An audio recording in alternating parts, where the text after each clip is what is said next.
Welcome everybody to this Tuesday night Dhamma program with Dhamma Dharini here in California. We will begin with the brief chanting program.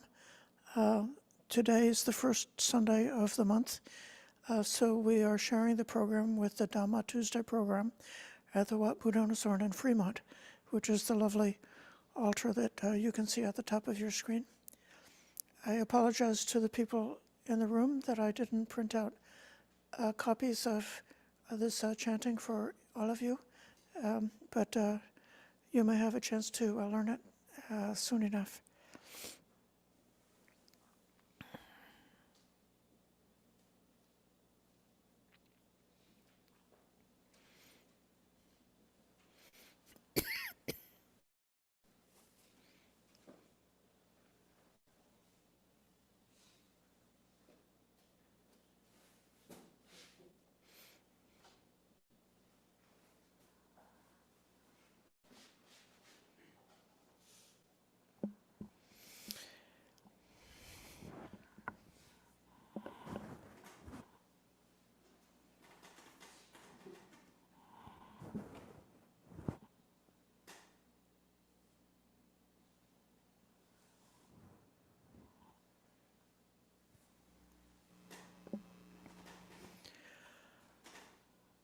Araham Samma Sambuddha Bhagava Buddhang Bhagavantang Abhivademi Svakato Bhagavata Dhammo Dhamman Namasami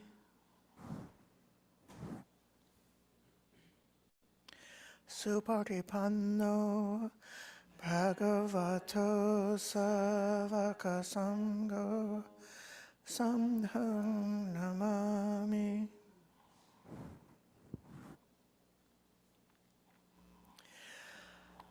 Namo tassa Bhagavato Arahato Samma Sambuddhassa. Namo tassa Bhagavato Arahato Samma Sambuddhassa. Namo tassa Bhagavato Arahato Samma Sambuddhassa.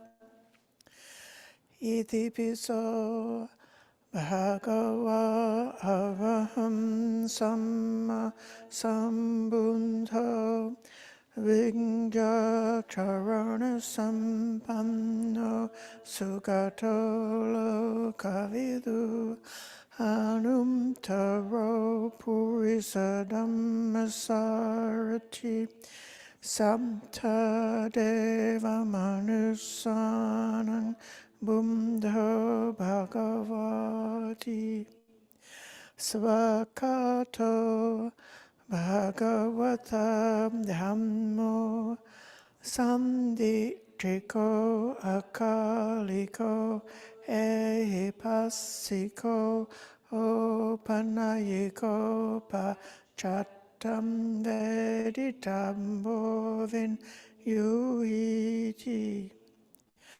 Suparipanno Bhagavato Savaka Samho Ujuparipanno Bhagavato Savaka Samho Nyayaparipanno Bhagavato Savaka Samho Samikripakipanno Bhagavato Savaka Sangho Yadidang Chattari Purisa Yugani Atta Purisa Pumgala Esa Bhagavato Savaka Sangho Ahuneyo Pahuneyo Da Kyoneyo Amjali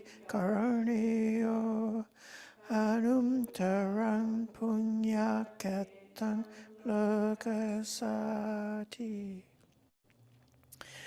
This section is for those who wish to take the 5 precepts. Please recite this together with me.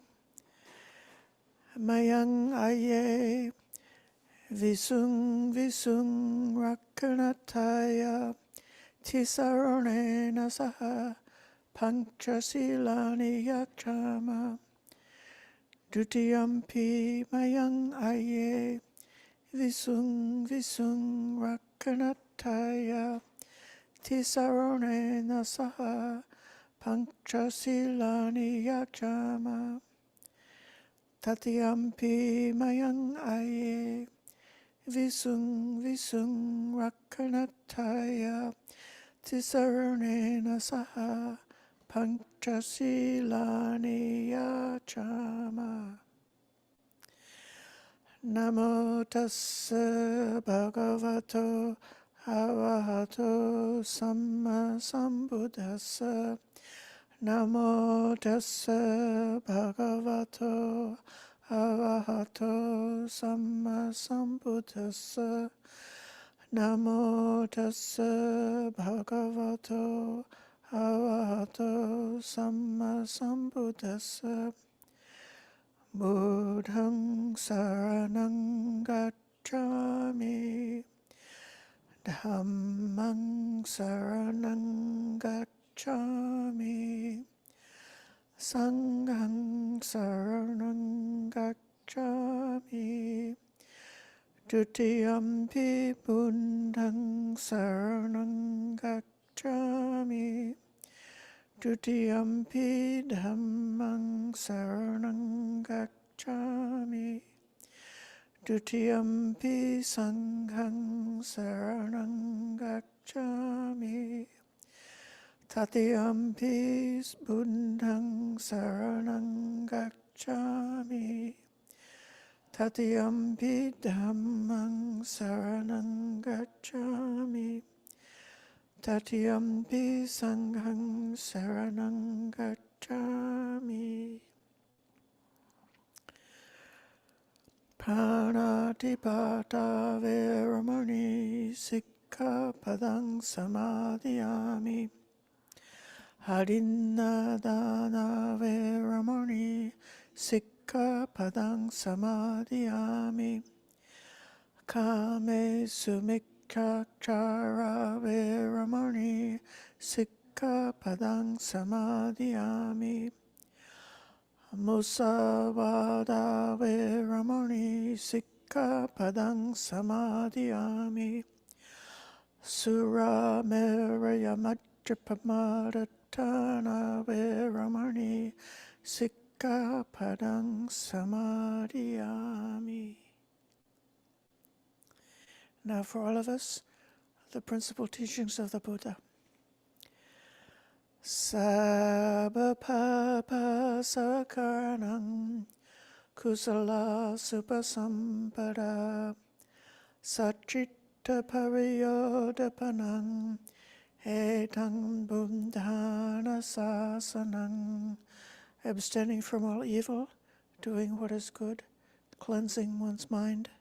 This is the teaching of all the Buddhas. Honoring the parents. Ananta guna sampanna janeti janaka ubo maihang mata pitunang va padevandami sadarang hetena satyavanjena sarasoti bhavantu te sarasoti bhavantu me. Both fathers and mothers possess virtues without limit. I reverentially salute the feet of my mother and father. By the power of this truth, may I always enjoy well-being. For the teachers, Pakcheracharya honti Gunuttaranusasaka Panya vudikare te dinno vare namamiham hetena sapchavangjena hotu me jaya mangalam. Teachers are the exalted transmitters of worldly knowledge and skills. I pay homage to these advisors who cause understanding to flourish. By the power of this truth, may joyous victory be mine. And the Metta Bhavana. Sambe Satta Sukhita Huntu. May all living beings be happy. Avira Huntu. May they have no hatred. Amya Panja Huntu. May they have no ill will. Anika Huntu. May they have no anxiety.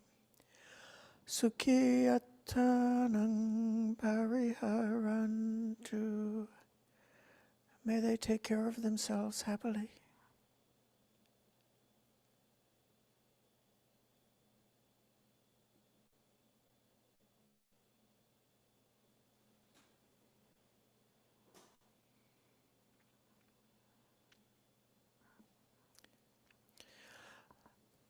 Dear friends, I have the idea tonight of speaking out, getting out of the tyranny of sensual pleasure.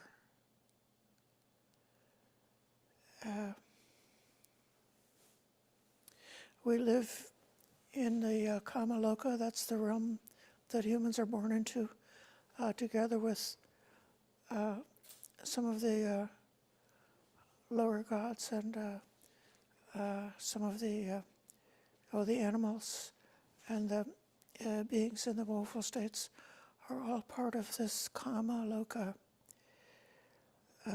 We are attracted to things that give pleasure to the five senses, and we naturally tend to like them, to want them and to be drawn to those kind of things.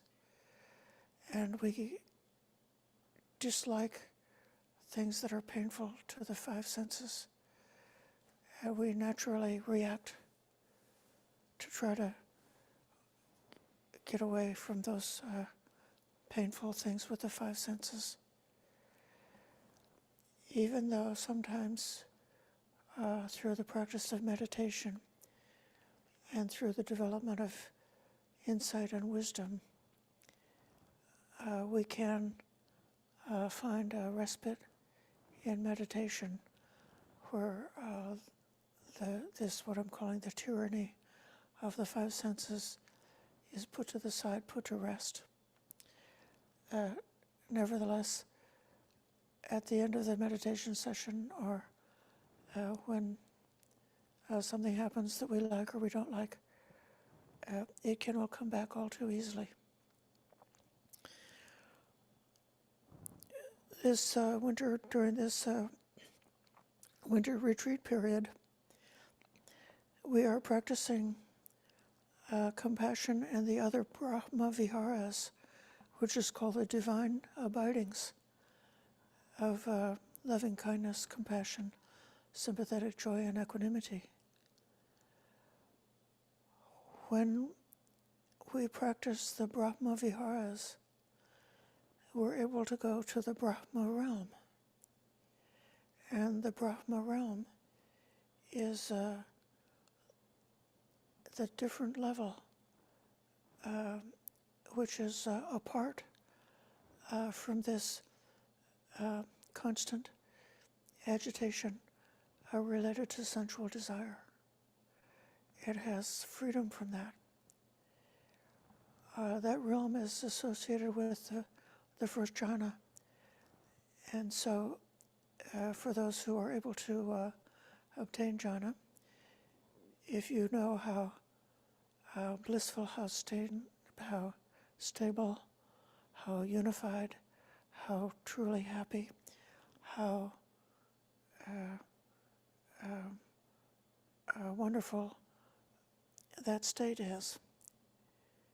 A person in the Brahma realm, or God, a Brahma, is able to live there for their entire lifespan, which might last for an entire aeon, or half an aeon, or at least 1/3 of an aeon. They could spend in that state of peace, joy, freedom, and happiness. What does this have to do with our practice? Okay. We would like to destroy the taint of sensual desire, the taint of becoming, the taint of non-becoming, and the taint of ignorance. We would like to obtain nibbana. One of the main things which is holding us back is our reactions to sensual pain and sensual pleasure. And if we've not really been able to accomplish samadhi, an ordinary person who's not had the training in the Dhamma might feel like really trapped in this world that we live in. It's like we want to be good, but so often something happens that triggers pain and pleasure, like and dislike, and then we lose our mental stability so easily. It's painful to feel that, that's all there is, that there's no way out of it. But if we can find out how to practice these Brahma Viharas, this meditation which takes us away, at least even temporarily takes us away from being a prisoner with the five senses, then we know that we're not a prisoner. There's something else is possible. And having that knowledge, I think, is sort of setting a template for thinking that the transformation of obtaining the noble stages of enlightenment are really possible. That there is something in this world that's accessible to a human being that's completely different than being a prisoner of the five senses. So I'm going to suggest doing meditation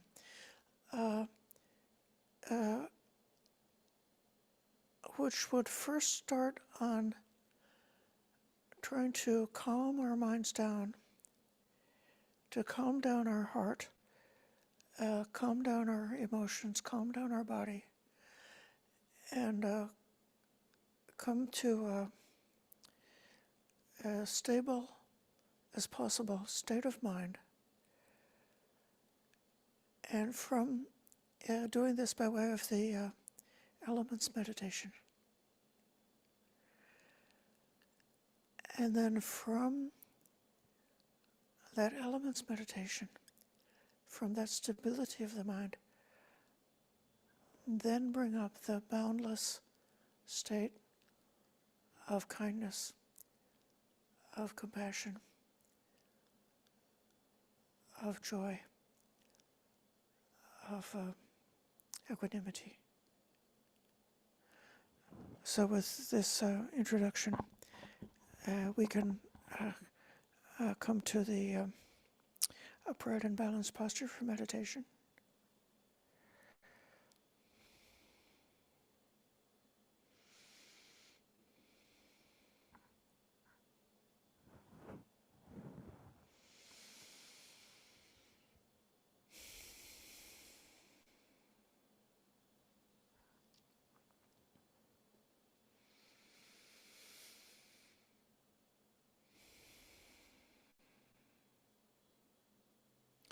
Just in a preliminary way, making the body upright and balanced, adjusting how the hands are placed, how the back is placed, how legs or feet are placed so that it's comfortable as possible, but still upright, and able to try to keep this posture for about 40 minutes.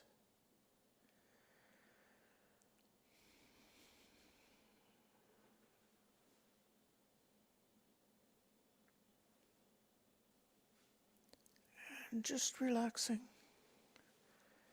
and feeling what it's like in the body right now.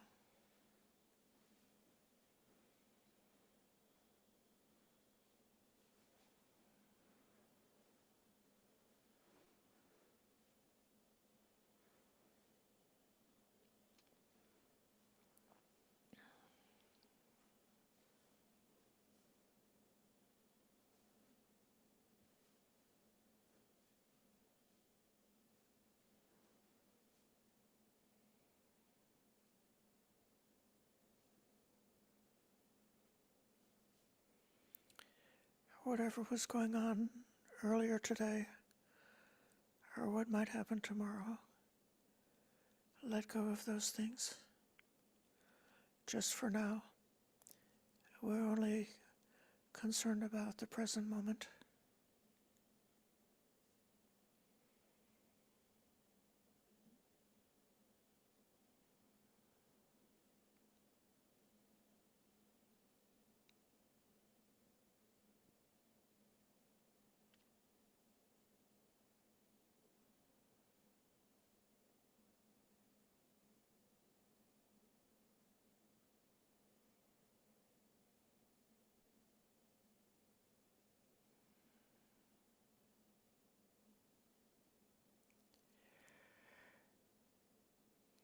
If there's any worry or excitement or greed or agitation at all in the mind,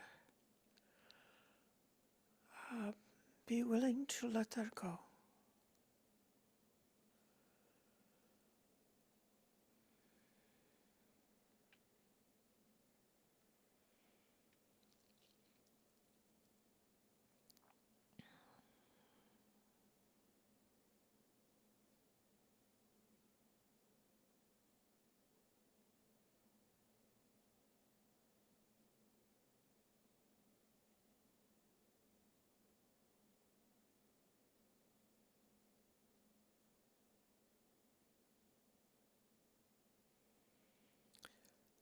Aware of everything that's earthy inside of the body.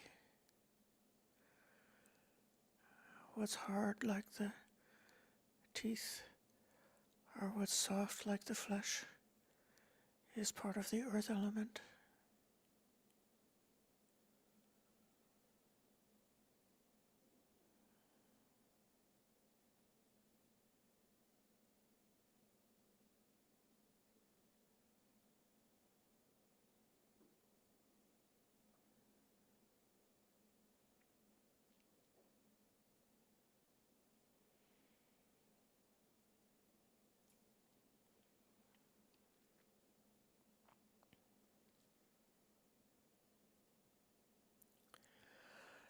And aware of whatever is hard and earthy, or soft and earthy in the whole world, like the floor that's holding us up,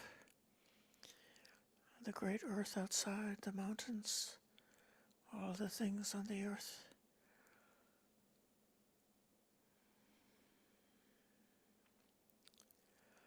The earthiness of the whole earth, and the earthiness inside the body is just the earth element.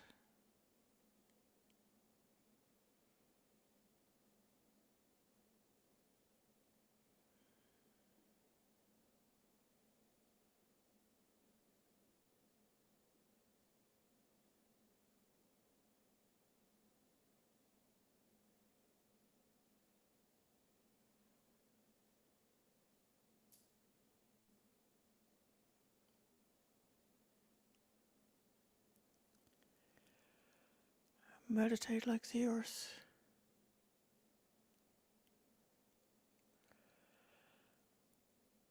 Then whatever sensations arise, whether pleasing or displeasing,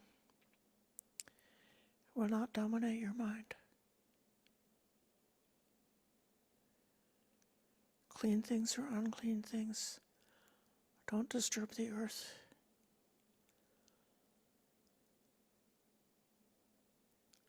Sensations that arise don't disturb the mind when meditating like earth.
Aware of the water element,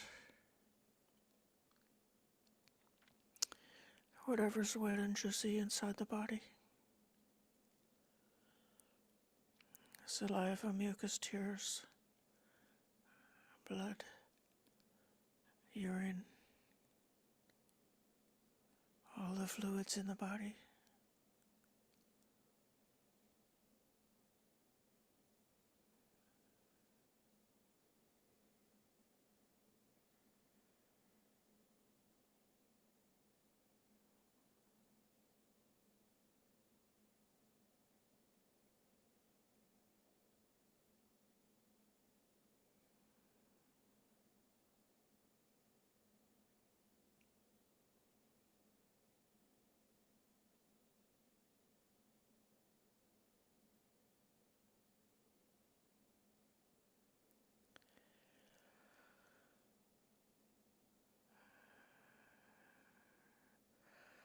Aware of the water outside, in the rain, the falling from the sky, soaking everything, gathering in the pool, in the rivers and streams, flowing to the ocean, filling the ocean, all the water in the earth, outside, all the water outside, just like the water inside. It's just water, just the water element.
Make your meditation like water.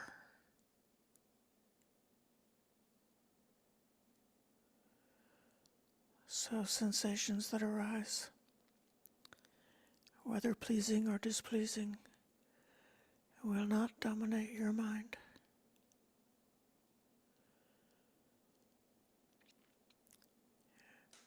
People wash clean things and unclean things in the water, but the water's not bothered, not humiliated or disgusted. Just the same way, let the mind be undisturbed like water.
And bringing to mind the heat element or the fire element,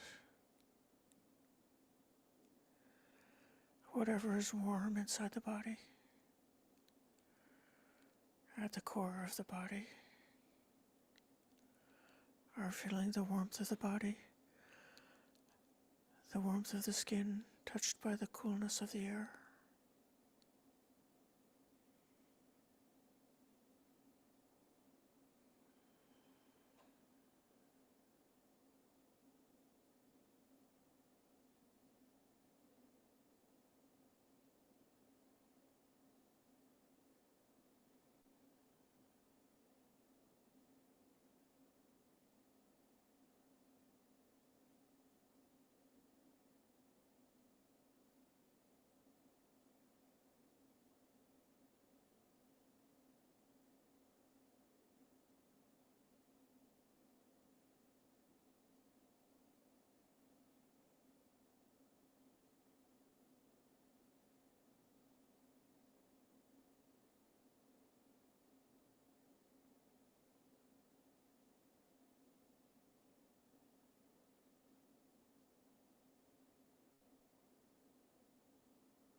And directing the mind outside to the warmth out in the world, the fire of the sun, the molten core of this planet Earth, all the fires everywhere on this earth, all the warm things, all the warm beings, anywhere on this earth.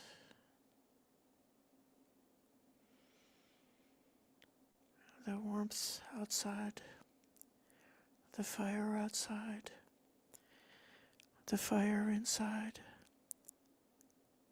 is just fire element, just the heat element.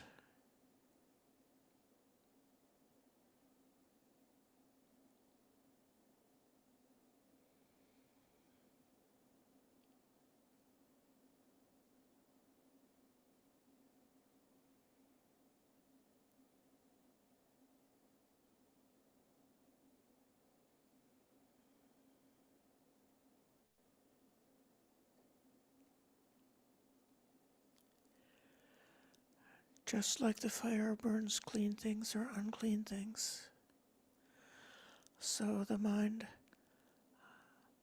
like the fire element, is not disturbed.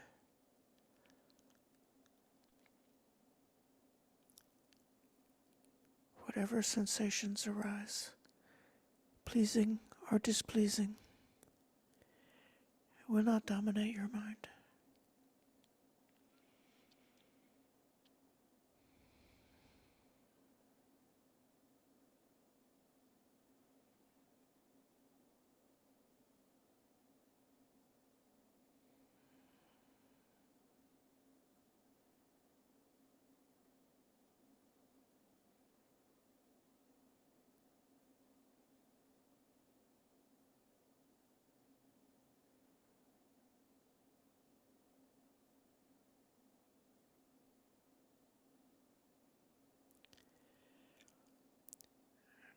Directing awareness to the wind element inside, the breath rising and falling.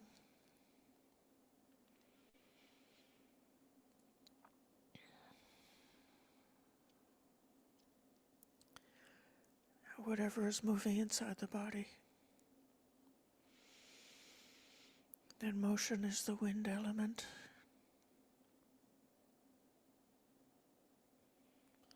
And outside, the wind that blows, and all the movements of the earth and the sky and the ocean, all that movement is the wind element.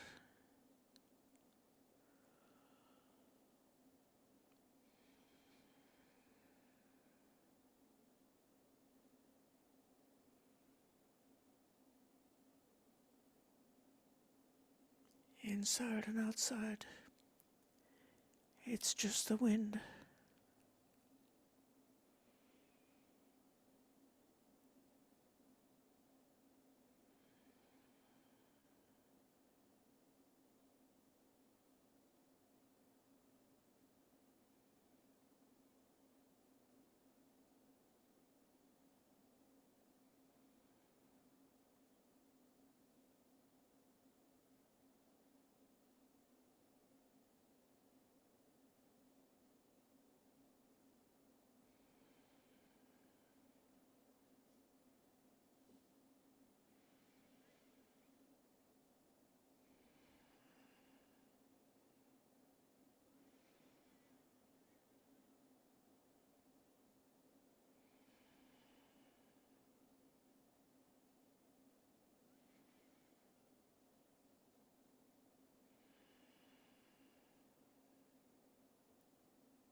Just as the wind blows on clean things or unclean things, blows on everything. When the mind is like wind,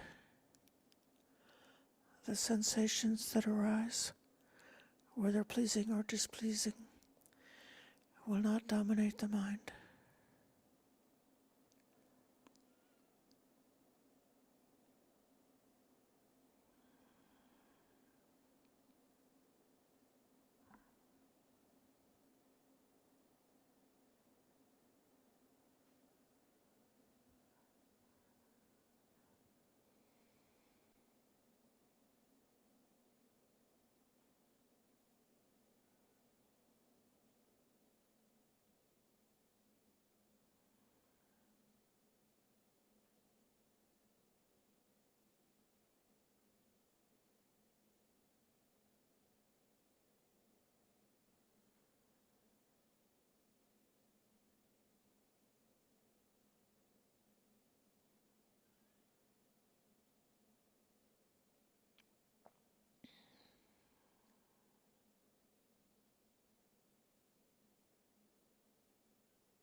And thinking of the space element,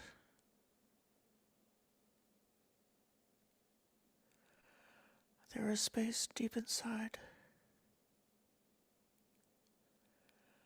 just like the space outside.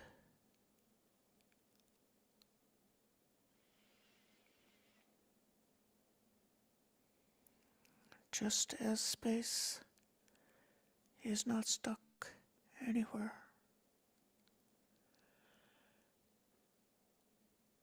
make the mind like space. Sensations will not dominate the mind.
Keeping the mind wide open like space.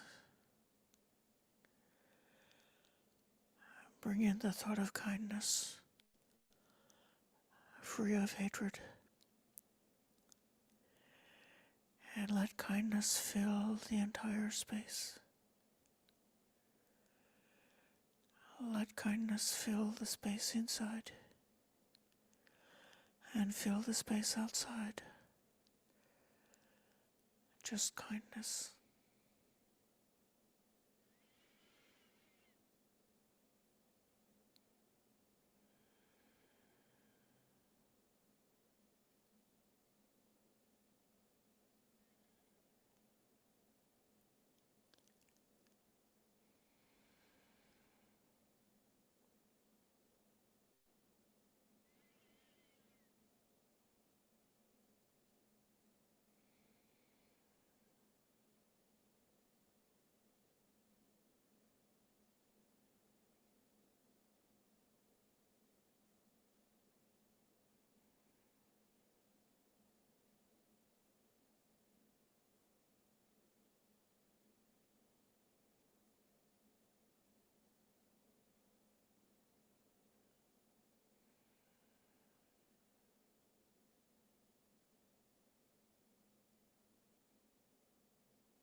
And keeping awareness of boundless space.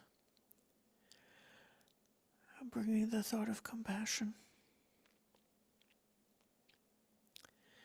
Filling the space inside. May I not be afflicted with cruelty. May I never cause affliction to anyone. May all beings be free from affliction throughout the space outside, the space inside, full of compassion, not hurting anyone.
Keeping awareness of that boundless space, the space outside and the space inside. Filling that space with joy, with appreciation, with contentment.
And keeping that boundless space in mind, the boundless space outside and the space inside, the boundless space element, filling the whole space with equanimity.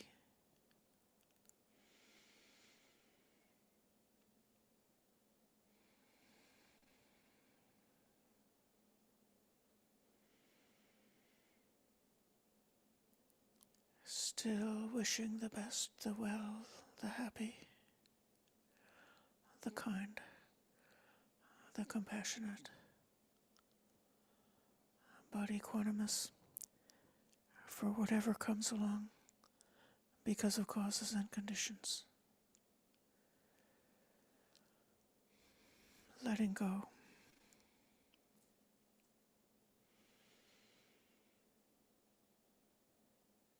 Not holding on to anything.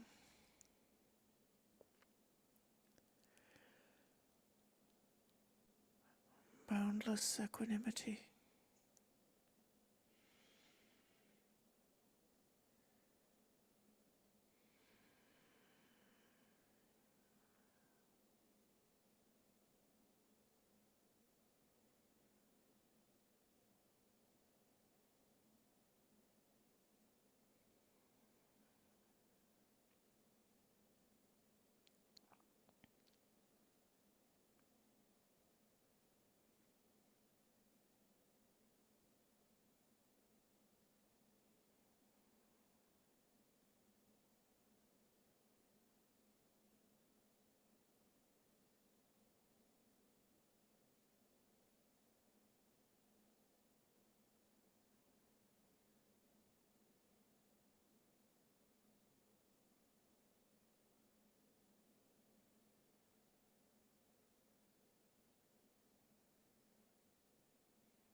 So we might go up to 9 o'clock tonight.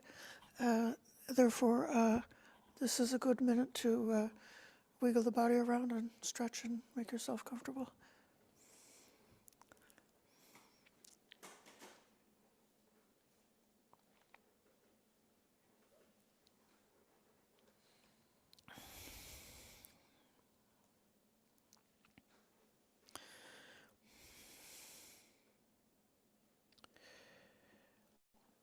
The guided meditation that I gave tonight was based on the Maharahulovada Sutta, which is number 62 in the Middle Length Discourses.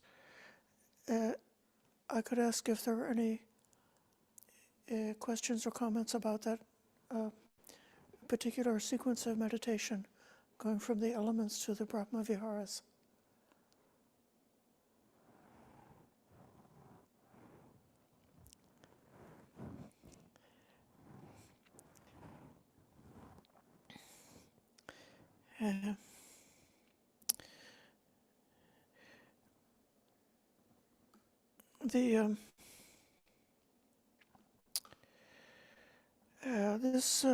In this Buddhist cosmology, I've been reading up on it.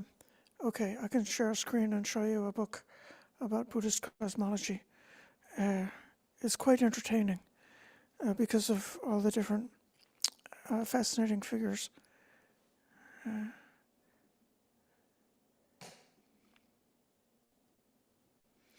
You may find this book online. It's by Ajahn Punadhammo, who's a very good friend of the Bhikkhunis. He's based at the Arrow River Hermitage in Canada, and we speak with him regularly. This is available free online, called the Buddhist Cosmos.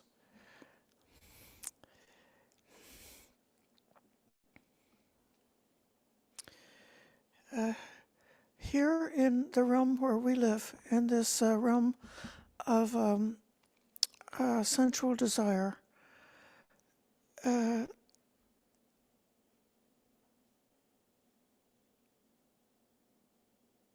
tendency, I'm going to give it to you just as it's given in another sutta. Here's a vivid picture of the defect of this realm.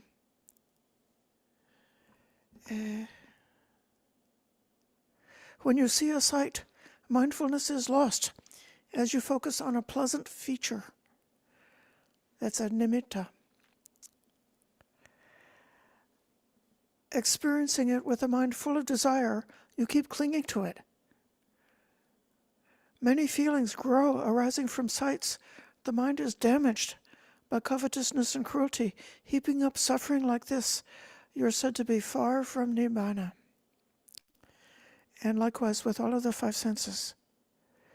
There is an alternative to this in our practice, which is, it's possible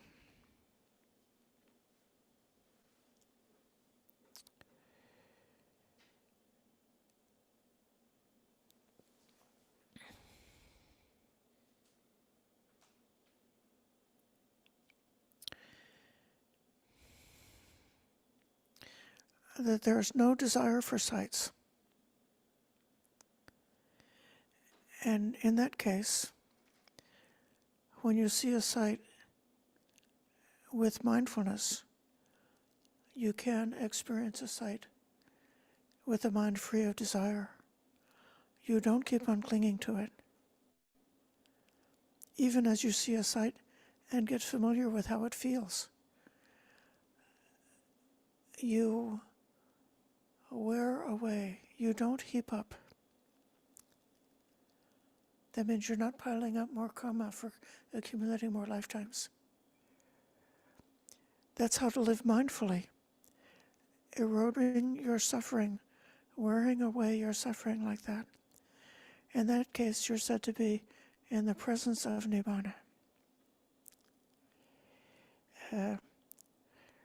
What I'm just reading you is the sutta called Malukyaputta Sutta. Earlier on in that sutta, it has the part, the very famous saying, the same saying that was given to Bahia, where he said, in the seen is only the seen. But this is showing the danger, but also the possibility of escape from the tyranny of the senses. There's a parallel version that I found out from Analio, from the same sutta in the Agama version.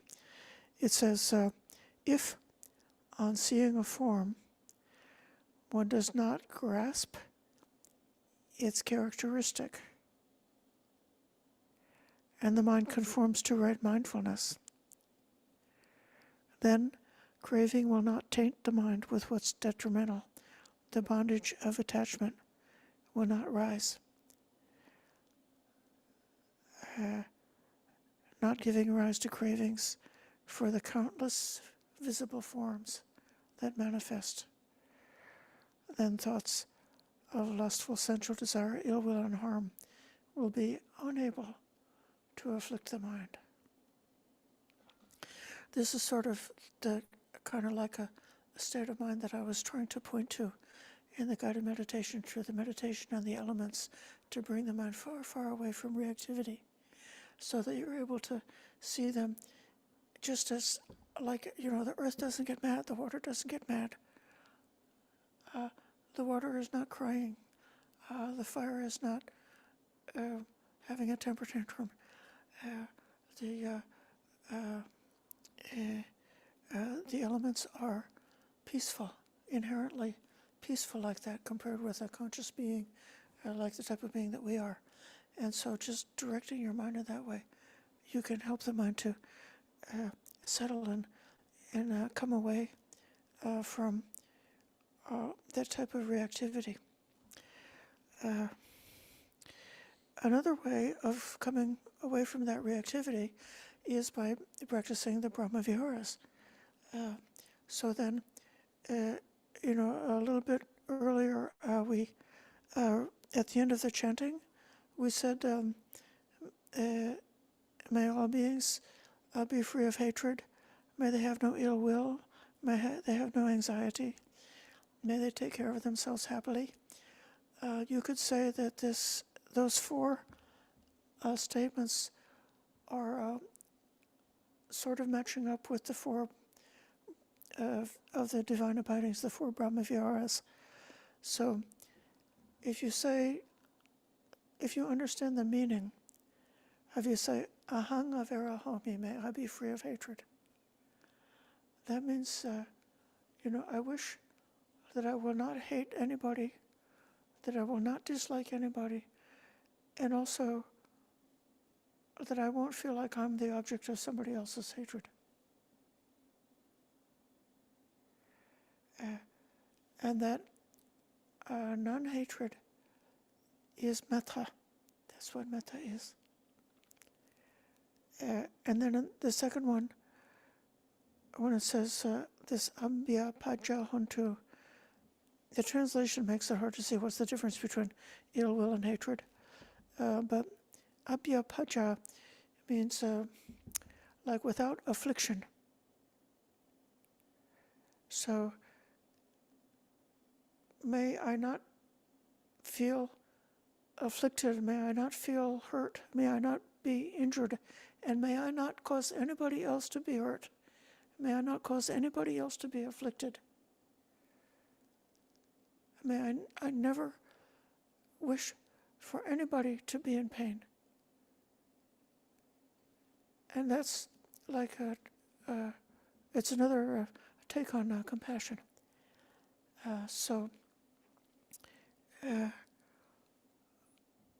If you just wanted to use a word in compassion meditation, you could think of like something like no harm, filling the universe with no harm, filling the boundless space with no harm, not harming, not hurting. And then the next one is called anika hontu, which is translated in different ways. One translation is, may I have no anxiety. Now, how does this represent joy? Well, anika Anika is like a mind which is not disturbed, a mind that's content and satisfied with just the way things are. So it's not like exactly like jumping for joy, but it's a mind which is really peaceful and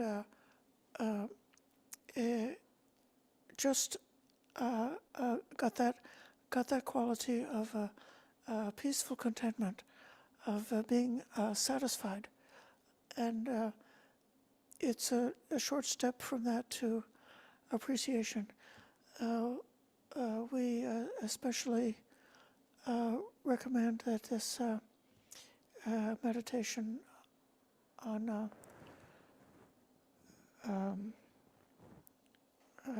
mudita, or sympathetic joy, is really important to balance the mind. Sometimes in meditation we can be pushing ourselves too hard, but if we bring the joy, it helps to relax. It helps to make it okay. Just whatever we've got right now in this meditation, make it okay. Appreciate, make it good. Be glad and happy to be a human being, to be someone who's heard about the Dhamma, and someone who's got a chance to sit on a cushion and try meditation. Even if the meditation is not what you wanted it to be, how happy. At least while you're sitting on the cushion practicing meditation, you're not hurting anybody. And so one can be glad and happy about that.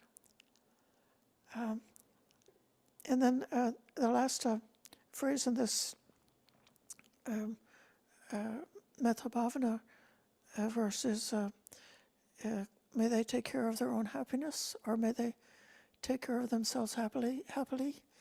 And this is sort of acknowledging a separation, that every being is the owner of their own karma. And I cannot be the owner of somebody else's karma. I have to allow them to take care of themselves. I have to detach from feeling like I have to control anybody else. But at the same time that there's this detachment, there is still a feeling of goodwill. And so you say, when they say, may they take care of themselves happily, I mean, the work is for them. But still we've got the goodwill. We wish them good luck, good success. May they be successful. So that's one way that one could, in meditation practice, using just the Pali word or the English word, love, kindness, or metta, karuna, or compassion, or mudita, or joy, or upekkha, or equanimity, or if you just wanted to use one word as your verbal cue to stir up the thought of these divine abidings. It could be avira, aham avira homi, may I be free from hatred. Avira, no hatred. Avira, free from hatred. Abhyapacha, no harm, no hurt. No harm, no hurt. Anika, content, satisfied. Contentment, happy contentment everywhere. And then sukhi attanam,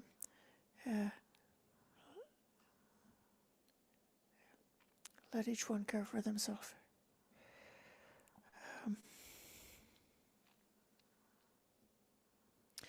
If this is practiced aiming for the state of samadhi like jhana, there's a sort of an analogy between the jhana and the first of the Brahma realms. So what I read in that book that I just showed you is the Brahma realm. The first few of the Brahma realms, the beings who live there are called Brahmas. And the king of each Brahma world is called the Maha Brahma, the big Brahma. The gods who are like lower down in our sense desire sphere, those are the ones we call devas. So we hear a lot about devas, and a deva can be anybody from a fairy to the creator God living in the Tusita heaven. But the gods in the Brahma realm are further away and more refined than us. They live so far away. One Brahma realm is caring for several hundred different world systems.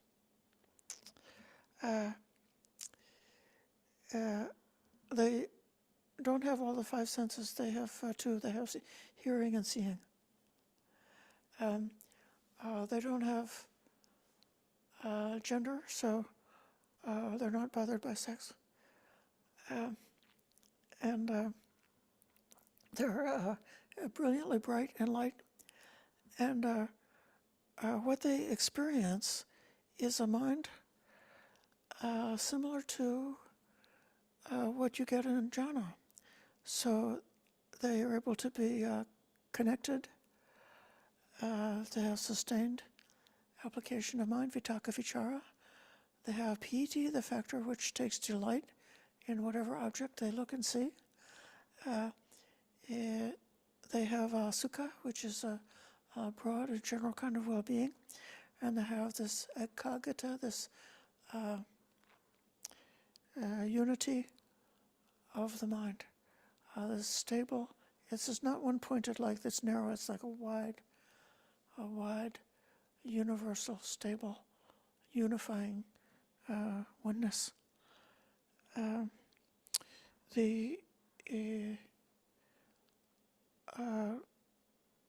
One of the most famous of the Brahmas is the Brahma Sahampati. You would have heard about him in the life story of the Buddha. After the Buddha obtained his full enlightenment, he sat for several weeks meditating at the root of several trees. And he thought, this Dhamma is very subtle and difficult to explain. Is it even possible to explain to anybody what I've realized? And the Brahma Sahampati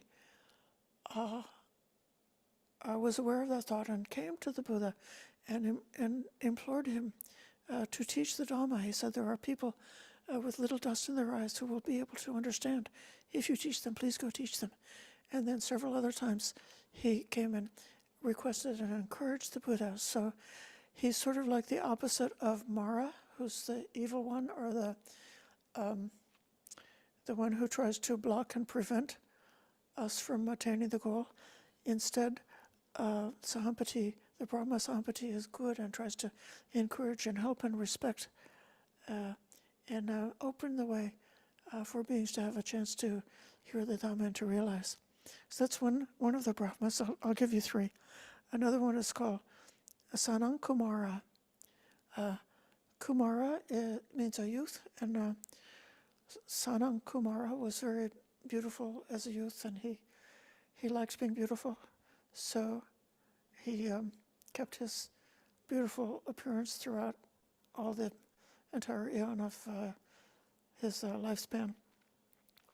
He has a special role in the stories and tales of Buddhism, which is he's a Dhamma teacher. He goes down to the heaven of the 33 and he gives Dhamma talks. So this tells us that the Brahma realm is not separated from the Dhamma. Even gods at that level, or even persons at that level, or even persons who are practicing jhana, who are practicing samadhi, have a chance to be aware of the Dhamma and to understand the Dhamma and to realize the Dhamma, even from within those states. So when a person is within jhana, they're not like a zombie who doesn't know anything. They're able to realize the Dhamma and practice the Dhamma. Another famous Brahma is one that's called Baka.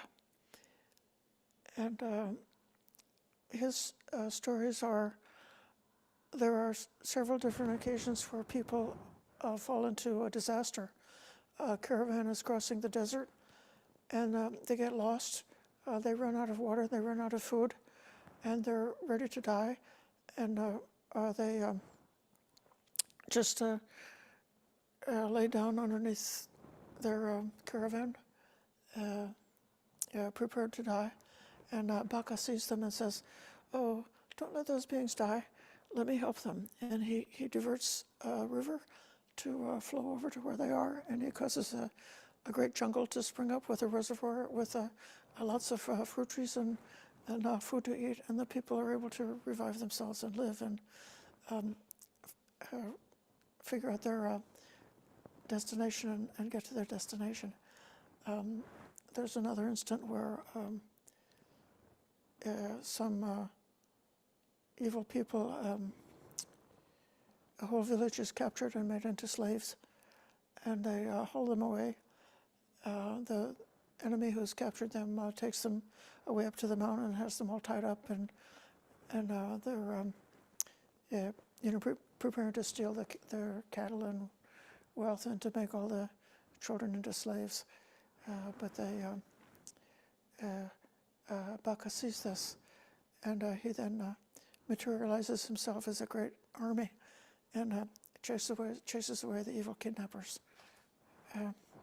So that's just some examples of stories that will tell us that in the Brahma realm, as in all the realms, there are individuals who have different kinds of stories. Some of them are wise, are disciples of the Buddha who practice the Dhamma and listen to the Dhamma.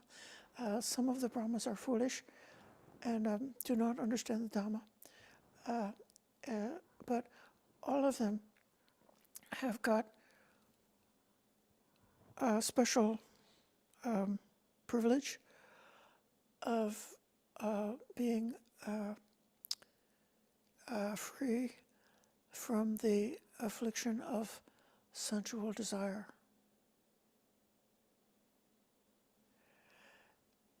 And we could understand that if we could be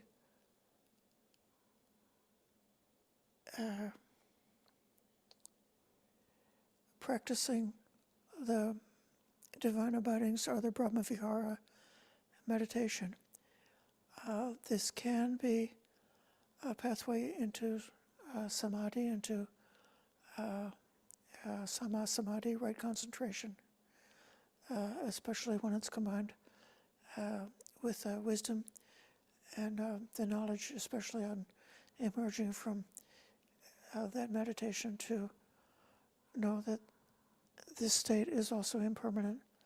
It's also fabricated, that it's not yet the ultimate solution, so that we don't then cling to that blissful, enjoyable state, but instead keep on seeking after wisdom. But from that state which is free from sense desire, we've got a much better opportunity to see things as they really are, and in particular the opportunity to have a chance to see dukkha, its arising, its cessation, and the way to the cessation of dukkha can be much more easily seen if one is not taken up and obsessed with thoughts related to liking and disliking, thoughts related to being tormented by the emotional reactivity that can come along as a result of sense contact. And I think I would include in that the desire to, the pleasure of the senses has a lot to do with the desire to continue our life, to continue our existence. So this is another one of the taints is the bhavatana, this is clinging to existence, or clinging to the desire to be somebody or to have an existence in a realm, and so the happy, pleasant feeling that one could get from falling in love or having a delicious dinner is very closely related to something that helps the flesh and blood person to be able to live longer. Helps them to be able to make babies if that's something that they feel is going to give them some kind of immortality because of their genetics are being carried on. And so a lot of the sense pleasure and also sense aversion, painful feeling, is very much tied up. It's not separated from the craving for existence. And then with the craving for existence, there's a lot of other things that are more like social factors that also can be extremely emotional. So if somebody insults you, or if somebody praises you and elevates you, an immature person could have a really powerful pleasant or unpleasant feeling because of that. And because it's emotional, that those emotional reactions have got a big sensual aspect to them. Because, what's happening with those emotions is that the adrenaline or the endorphins or something is going into the blood, and the heart is either beating or else the muscles are relaxing and feeling nice. And so all of these bodily reactions that we have with our emotional reactivity are also part and parcel of, in my mind, the kama loka, the sensual sphere. And it's something that we need to find a way out of in order to gain enough stability, unification of the mind, in order to have a chance to really see deeply these wisdom teachings.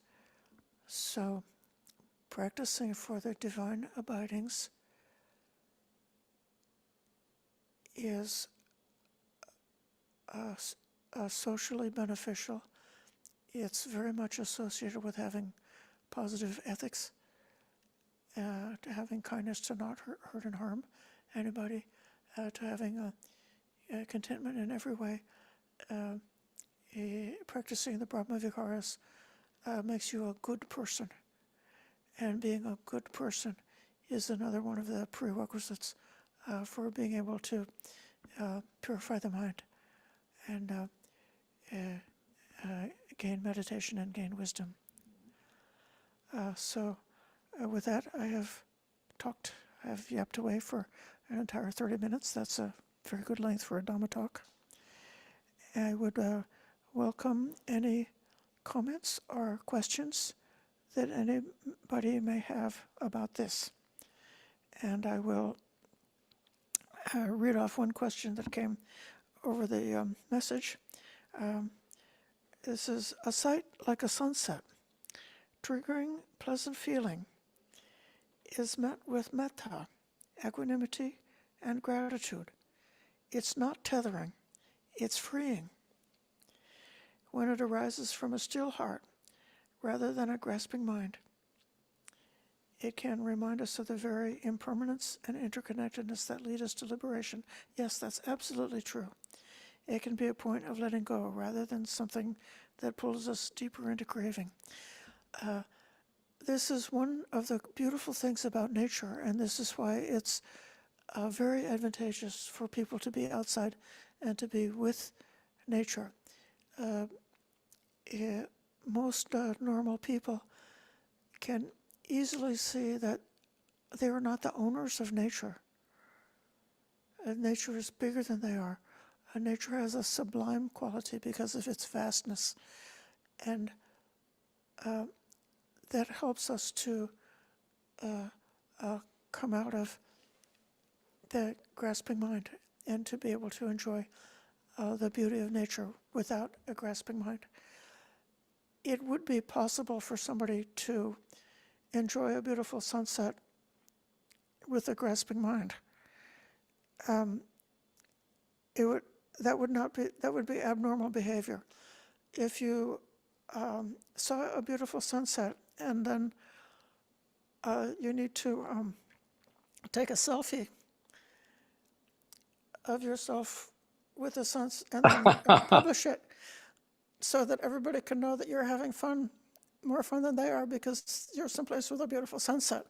Or maybe you could buy a house which has got a nice view so that then every day you can stand on the house that you own and look at a beautiful sunset. And so those would be the ways that one can have a distorted mind, but it's more of a beautiful healing aspect, the sublime aspect of nature, that it does help us.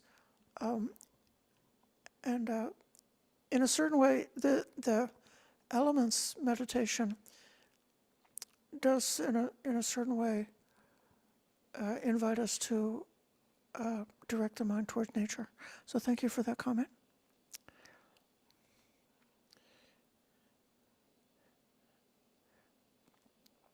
Okay, I'll call on Richard.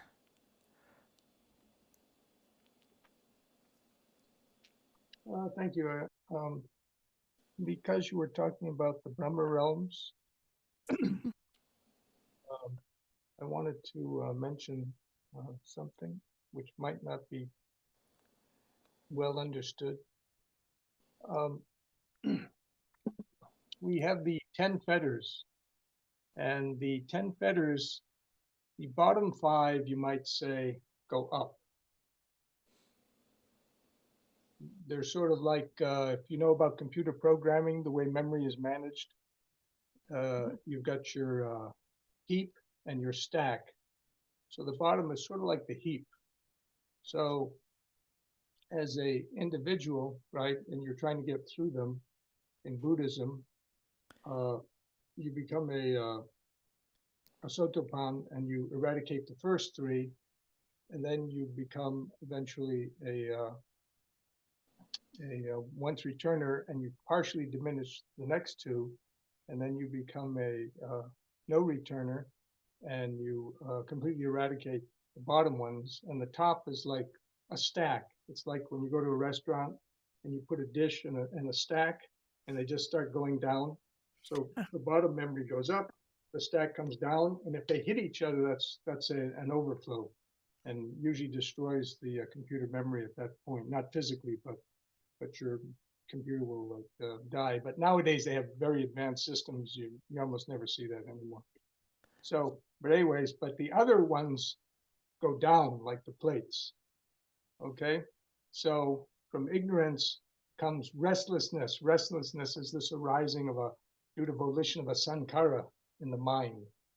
Okay, and those sankharas cause one to have conceit mana, whereas you identify with something, this is mine, this I am, this is myself, like that. And it leads to a manifestation in the formless realms and immaterial existence, but it also can lead to manifestation in a material existence, but for a Buddhist, because others can attain, formless realms and others, for a Buddhist, you won't go below the Brahma realm. That's as far as you'll go if you do take a physical form. But you know what you're doing. It's not your chitta or something that's, like Buddha says, your state of mind will take you there and deposit you there, as if you're being picked up and stuck there. It's not like that. You'll come down to the Brahma realm, maybe like to teach the Buddha teaching or something like that. But because that fetter has not been eradicated. And so when you get rid of ignorance, it's like paticca samuppada, right? And the ones below it automatically, dissolve and disappear.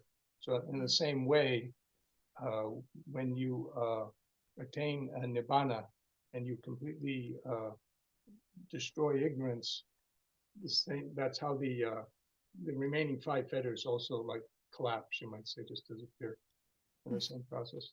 Anyways, that's my view. I thought it might be interesting. Thank you very much for listening. I never thought I would have had such a metaphor about how computing had worked in the old days as a metaphor for the Dhamma. Thank you very much. I'm going to read another comment that came. So Karuna, I find it so interesting and encouraging that in a talk about sense desire, you have not mentioned renunciation or restraint. Is this teaching meant to replace unwholesome pleasures with wholesome ones versus just bearing down with the discipline to give things up? Well, I would say it's a balancing act. If all you're going to do is give things up, this practice will be quite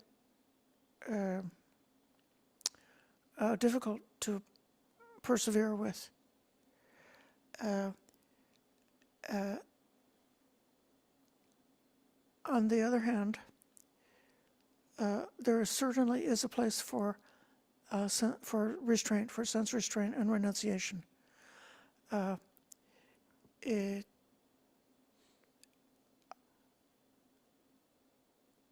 particularly find it helpful to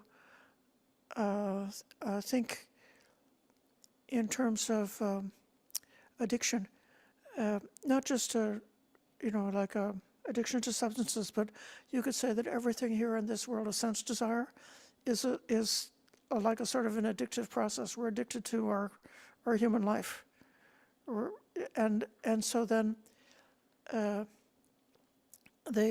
one of the features of this sense world is that we keep spinning around and around on a roller coaster of things that are pleasant, what we like and what we dislike, and that then to give up the roller coaster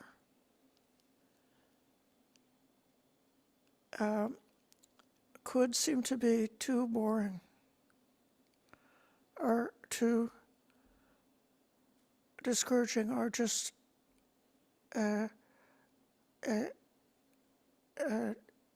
replacing something with nothing. It can seem to be too difficult. But replacing the unwholesome thrill of the roller coaster with the bliss of the Brahma Viharas is indeed, it's a safe kind of happiness. This is a happiness that does not participate in the addictive pattern. So, okay, I'll say it is possible that somebody could take a wrong turn with meditation and be like disoriented or something if they're trying to learn meditation on their own and they don't have the benefit of a teacher. But in general, proper meditation, especially when you have the guidance of a teacher and the suttas, meditation is safe. And the happiness of meditation is safe. The happiness of practicing the Brahma Viharas is a safe kind of happiness. And then you just add a little bit more wisdom to that, and then that helps with all the other parts of the path that we need to do. Yeah.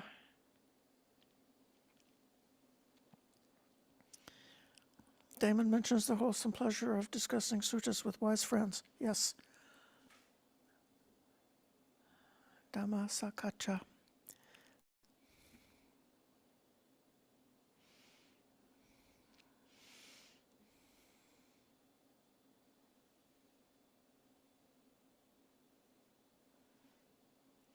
And if anybody doesn't have a question to ask, I would very much welcome whoever wants to put your hand up and give a blessing. Especially those who have not spoken before. Okay, Richard, you have another comment? Thank you. I would like to make another point.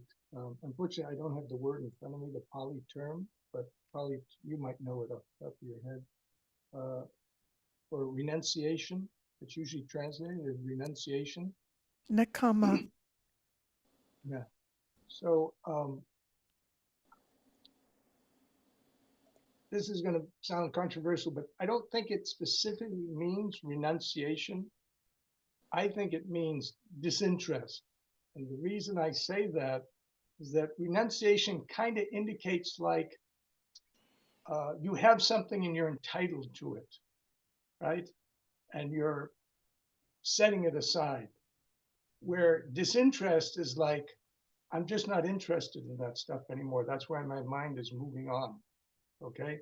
So as the mind gets subtler and subtler, right? It just lets things go. It's not like forcing yourself. Now there is a certain amount of adopting, excuse me, precepts and things like that, right? So initially you're trying to, okay, I'm going to follow this particular way, but the real thing is when the mind just becomes disinterested in it, like Damon's quote here, the wholesome pleasure of discussing suttas with wise friends. When that becomes your thing, thinking about the Dharma, practicing the Dharma, you don't even think about the other stuff anymore. It just kind of like, goes its own way. So,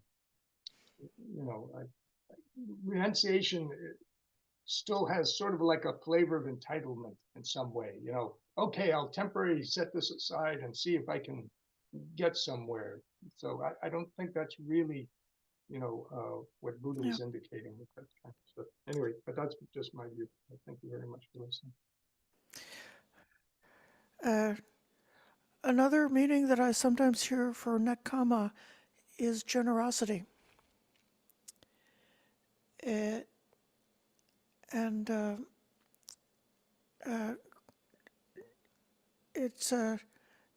may be a stretch, but generosity is a kind of a preamble to a lot of other good things happening. And it means like giving up. So if I could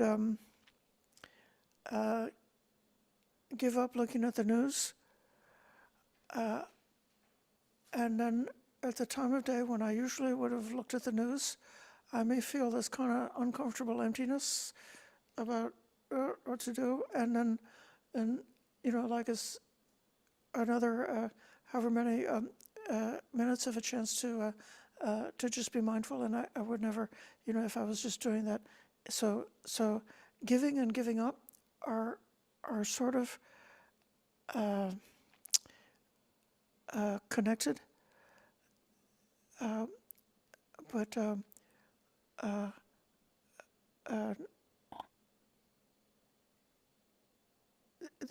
I do also believe there is a role for giving up. The Buddha very clearly recommended that if you that you should not sleep too much, you should not eat too much, and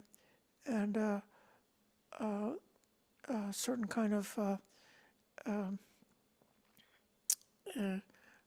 distractions should be avoided. And so that is part of the meaning of renunciation. But the outcome of it is this disinterest. I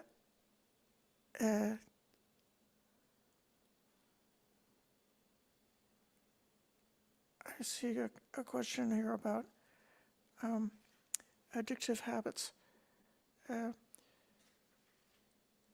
we fall back into indulgence after practicing well, when the larger issue of nonlinear progress over a lifetime of practice, like we take one step forward and then 3 steps back, specifically with sense pleasures and indulgence, yeah, it's true, it can happen. And it happens when, especially if we don't see the harm in it. I truly, the slogan that I use to protect myself from addictive tendencies, it's something that comes when they have a game. There's certain kind of games that they have, like I guess they're selling raffle tickets or something, and but then you have to go there to win the prize. You have to be in the hall when they pick out their winning ticket. They say you must be present to win. And so my slogan is, you must be present to win. So usually falling for indulgences means you don't want to be present, you want to be absent. You want to just skip out on reality for a little while, take a vacation from reality for a little while. And so you won't win that way. So you must be present to win, and that's telling a reminder to keep the mindfulness going. And even when there's an opportunity or a temptation for some kind of indulging in sense pleasure, to be really super mindful, like, okay, what's going on now? How is this held in the mind? How does this feel in the body? How do I feel before, during, and after? And the kind of yoniso manasikara of looking at it in terms of causation, saying, where is this coming from? And what is it leading to? So this self-aware life is the best, it's just a gentle way of controlling. It doesn't need to be super harsh. And when you do that, it's very natural. You will know what's good for you, and the mind will then rebalance itself and go towards this disinterested and balanced state.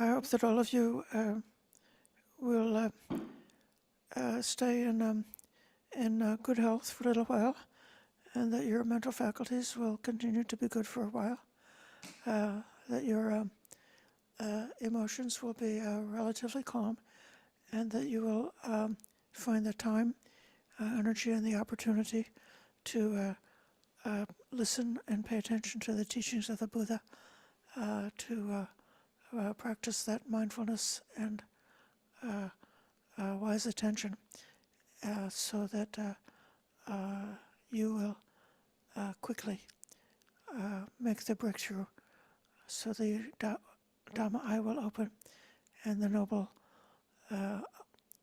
realization will happen for you, for each one of you, for all of us. With that, we can give I have respect to the Triple Gem. there's a question in the comments. You didn't want to take it? It was a question in there.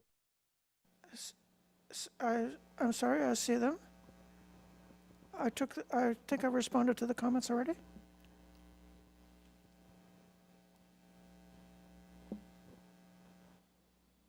Okay, so we can close with the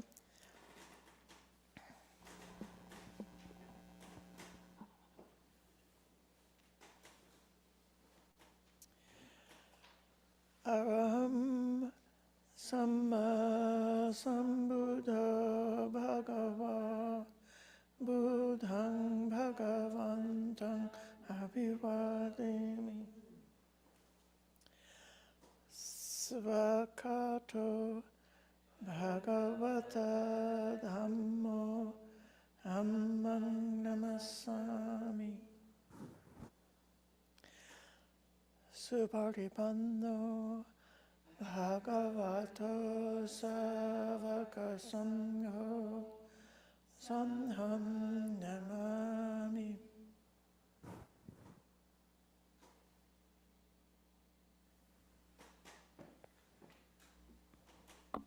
Thank you. Thank you, Ayya, for the lesson. 3 bow to our teacher. Sambe Buddha Palapata Pachekana Tiambalam Avahantana Jacheti Narakambandami Sabasa. Good night, Ayya.